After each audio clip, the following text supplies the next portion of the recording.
26 août, Jérémie chapitre 1er, chapitre 2. Parole de Jérémie, fils de Hilkija, l'un des sacrificateurs d'Anathoth dans le pays de Benjamin. La parole de l'Éternel lui fut adressée au temps de Josias, fils d'Amon, roi de Juda, la 13e année de son règne, et au temps de Joachim, fils de Josias, roi de Juda, jusqu'à la fin de la 11e année de Sédéchias, fils de Josias, roi de Juda, jusqu'à l'époque où Jérusalem fut emmenée en captivité au 5e mois. La parole de l'Éternel me fut adressée en ces mots.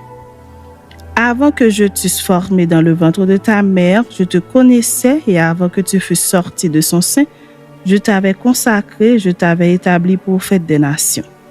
Je répondis, Ah Seigneur éternel, voici je ne sais point parler, car je suis un enfant. Et l'Éternel me dit, ne dis pas, je suis un enfant, car tu iras vers tous ceux auprès de qui je t'enverrai et tu diras tout ce que je t'ordonnerai. Ne les crains point, car je suis avec toi pour te délivrer, dit l'Éternel. Puis l'Éternel étendit sa main et toucha ma bouche, et l'Éternel me dit, voici je mets mes paroles dans ta bouche. Regarde, je t'établis aujourd'hui sur les nations et sur les royaumes pour que tu arraches et que tu abattes, pour que tu ruines et que tu détruises, pour que tu bâtisses et que tu plantes. La parole de l'Éternel me fut adressée en ces mots. Que vois-tu, Jérémie? Je répondis, je vois une branche d'amandier. Et l'Éternel me dit, tu as bien vu, car je veille sur ma parole pour l'exécuter. La parole de l'Éternel me fut adressée une seconde fois en ces mots. Que vois-tu? Je répondis, je vois une chaudière bouillante du côté du septentrion. Et l'Éternel me dit, c'est du septentrion que la calamité se répandra sur tous les habitants du pays.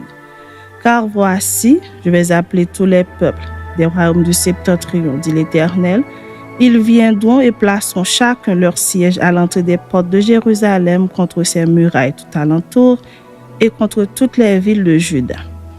Je prononcerai mes jugements contre eux à cause de toute leur méchanceté, parce qu'ils m'ont abandonné et ont offert de l'encens à d'autres dieux, et parce qu'ils se sont prosternés devant l'ouvrage de leurs mains.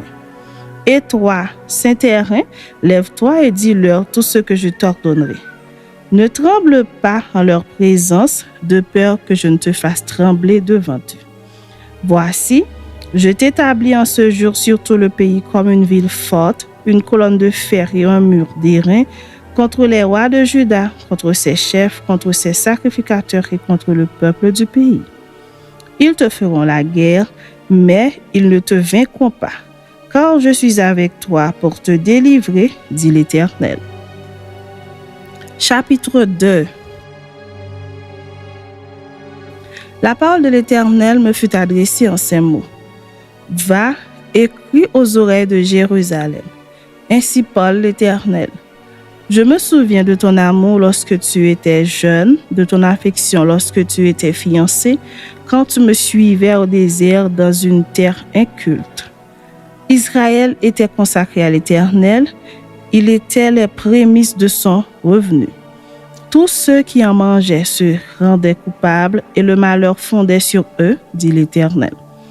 Écoutez la parole de l'Éternel, maison de Jacob, et vous toutes, famille de la maison d'Israël. Ainsi parle l'Éternel. Quelle iniquité vos pères ont-ils trouvé en moi pour s'éloigner de moi et pour aller après des choses de néant et n'être eux-mêmes que néant? Ils n'ont pas dit, où est l'Éternel qui nous a fait monter du pays d'Égypte, qui nous a conduits dans le désert, dans une terre aride et pleine de fosses, dans une terre où règne la sécheresse et l'ombre de la mort, dans une terre par où personne ne passe et où n'habite aucun homme? Je vous ai fait venir dans un pays semblable à un verger pour que vous en mangiez les fruits et les meilleures productions. Mais vous êtes venus et vous avez souillé mon pays et vous avez fait de mon héritage une abomination.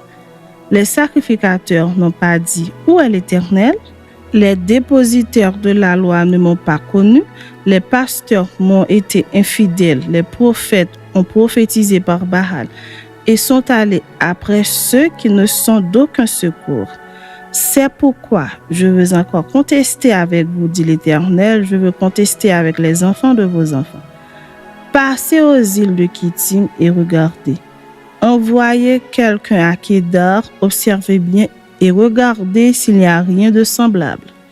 Y a-t-il une nation qui chante ses dieux, quoiqu'ils ne soient pas des dieux? Et mon peuple a changé sa gloire contre ceux qui n'aident d'aucun secours. Cieux, soyez étonnés de cela. Frémissez d'épouvante et d'horreur, dit l'Éternel. Car mon peuple a commis un double péché. Ils m'ont abandonné, moi qui suis une source d'eau vive, pour se creuser des citernes crevassées qui ne retiennent pas l'eau. Israël, est-il un esclave acheté ou né dans la maison? Pourquoi donc devient-il une proie? Contre lui, les lionceaux rugissent, poussent leurs cris et ils ravagent son pays. Ses villes sont brûlées, il n'y a plus d'habitants. Mais les enfants de Noph et de Tacpanèse te briseront le sommet de la tête. Cela ne t'arrive-t-il pas parce que tu as abandonné l'Éternel, ton Dieu, lorsqu'il te dirigeait dans la bonne voie? Et maintenant, qu'as-tu à faire d'aller en Égypte pour boire l'eau du Nil? Qu'as-tu à faire d'aller en Assyrie pour boire l'eau du fleuve? Ta méchanceté te châtiera et ton infidélité te punira.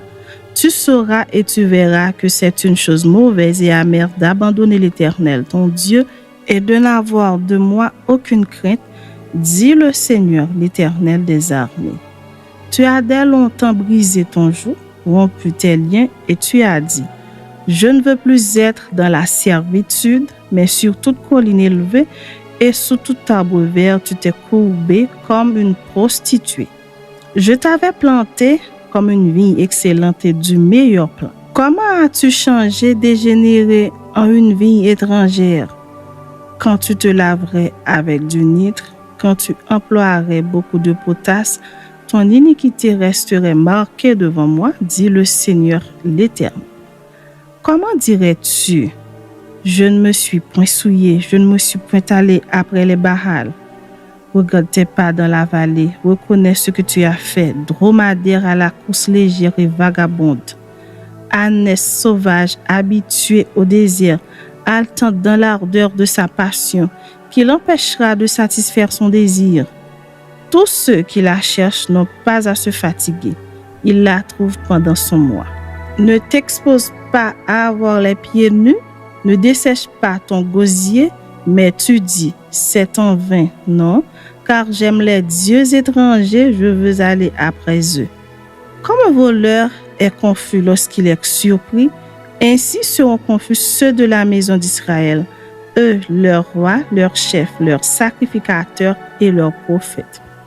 Ils disent au bois, tu es mon père, et à la pierre, tu m'as donné la vie, car ils me tournent le dos, ils ne me regardent pas. Et quand ils sont dans le malheur, ils disent, lève-toi, sauve-nous. Où donc sont tes dieux que tu t'es fait, qu'ils se lèvent, s'ils peuvent te sauver au temps du malheur, car tu as autant de dieux que de villes, ô Juda. Pourquoi contesteriez-vous avec moi? Vous m'avez tous été infidèles, dit l'Éternel. En vain ai-je frappé vos enfants. Ils n'ont point eu égard à la correction. Votre glaive a dévoré vos prophètes comme un lion destructeur. Hommes de cette génération, considérez la parole de l'Éternel. Ai-je été pour Israël un désert ou un pays d'épaisses ténèbres? Pourquoi mon peuple, dit-il, nous sommes libres, nous ne voulons pas retourner à toi? La jeune fille oublie-t-elle ses ornements, la fiancée sa ceinture? Et mon peuple m'a oublié depuis des jours sans nombre. Comme tu es habile dans tes voies pour chercher ce que tu aimes, c'est même au crime que tu les exerces. Jusque sur les pans de ton habit se trouve le sang de pauvres innocents que tu n'as pas surpris faisant effraction. Malgré cela, tu dis, oui, je suis innocente. Certainement, sa colère s'est détournée de moi. Voici, je vais contester avec toi parce que tu dis, je n'ai point péché. Pourquoi tant d'empressement à changer ton chemin? C'est de l'Égypte que viendra ta honte, comme elle est venue de la Syrie. De là aussi tu sortiras les mains sur la tête, car l'Éternel rejette ceux en qui tu te confies, et tu ne réussiras pas auprès d'eux.